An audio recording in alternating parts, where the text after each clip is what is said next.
কেন? বাংলাদেশে বছরে 8 থেকে 10 লক্ষ মানুষ বিদেশে যাচ্ছে। এই 8 থেকে 10 লক্ষের মতন প্রায় 7 লক্ষ মানুষ মিডল ইস্টে যাচ্ছে। কিন্তু আনফরচুনেটলি এই 7 লক্ষ মানুষ খুব লো পে স্কেলের কাজ করছে। আমরা এটাকে একটা অর্গানাইজ ওয়েতে নিয়ে আসতে চাচ্ছি।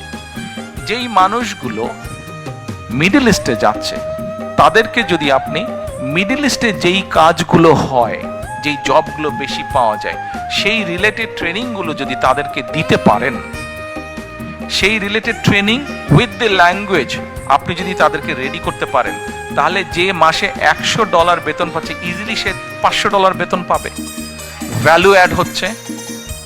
যেমন নর্মালি আমরা জানি যে নোয়াখালী, চট্টগ্রাম এই দিকের লোকজন মিডল ইস্টে যাচ্ছে। কাজে আমরা একটা চিন্তা করি যে ওই জোনগুলোতে আমরা মিডল ইস্ট ওরিয়েন্টেড এবং অ্যারাবিক ল্যাঙ্গুয়েজের উপরে জোর দেব বেশি।